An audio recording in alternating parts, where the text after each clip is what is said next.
ایک اعرابی آقا علیہ الصلوۃ والسلام کی اس نے زیارت نہ کی تھی، کلمہ حضور کا پڑھا تھا لیکن سرکار کی زیارت نہیں کی تھی۔ سرکار کی زیارت کے غرض سے وہ اپنے گھر سے چلا، چلتے چلتے مکہ المکرمہ پہنچا۔ جب مکہ المکرمہ پہنچا دل میں خیال آیا یار پہلے عمرہ نہ کر لوں، عمرہ کر کے پھر مدینہ طیبہ سرکار کی خدمت میں حاضر ہو جاؤں گا۔ وہ عمرہ کرنے لگا اور پھر مقدر دیکھیے کہ جب مقدر جاگتا ہے تو پھر کس طرح جاگتا ہے۔ آگے آگے وہ طواف کر رہا ہے اور پیچھے پیچھے جن کی ملاقات کے لیے وہ آیا ہے وہ طواف فرما رہے ہیں۔ اور پھر جب وہ خانہ کعبہ کے حتیم کے قریب پہنچتا ہے نا تو خانہ کعبہ کے حتیم کے قریب پہنچ کر وہ اپنے دائیں ہاتھ کو بلند کر کے کہتا ہے یا کریم، اے کریم مہربانی فرما، میں حاضر ہوں، مجھ پر مہربانی فرما، مجھ پر رحم فرما۔ میرے حضور کو اس کا انداز بڑا پسند آیا، میرے سرکار کو اس اعرابی کا یہ انداز بڑا پسند آیا۔ سرکار نے بھی پیچھے سے اپنے ہاتھ کو بلند کر کے فرمایا یا کریم۔ اس نے محسوس کیا کہ جیسے میں اپنے رب کو پکار رہا ہوں، جیسے میں اپنے رب کو یاد کر رہا ہوں، ایسے کوئی میری نقل اتار رہا ہے۔ جب اس نے دوسری دفعہ چکر لگایا تو اس نے ہاتھ خانہ کعبہ کے حتیم کے قریب پہنچا، ہاتھ کو بلند کیا اور کہا یا کریم۔ حضور نے بھی فرمایا یا کریم۔ اب اسے یقین ہو گیا کہ واقعی کوئی میری نقل اتار رہا ہے۔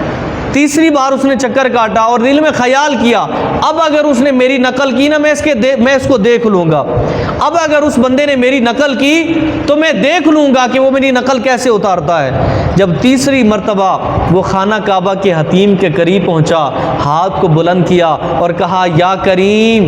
پیچھے سے حضور علیہ الصلوۃ والسلام نے فرمایا یا کریم۔ وہ پیچھے مڑا اور مڑ کے دیکھتا ہے سرکار کے چہرے کی طرف اور جملہ ارشاد کرتا ہے آپ کے اور میرے ایمان کو جلا مل جائے گی۔ کہنے لگا اگر آپ اتنے سوہنے نہ ہوتے، اگر آپ اتنے خوبصورت نہ ہوتے تو میں آپ کی شکایت اپنے نبی سے کرتا کہ یہ بندہ میری نقل اتار رہا ہے۔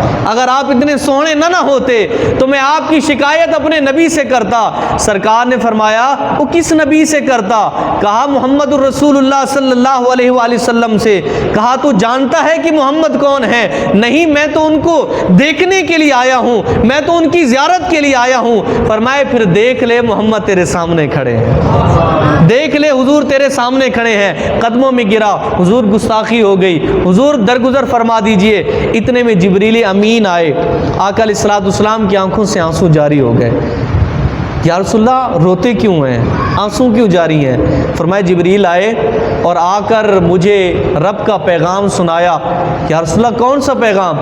فرمایا رب فرما رہا ہے اس بندے کو فرماؤ میرا حکم، میرا اعلان کر دو اس بندے کو جس نے آپ کے ساتھ یہ بات کی ہے، کل قیامت کے دن میں اس کا حساب لوں گا، اس کے اس عمل کا حساب لوں گا۔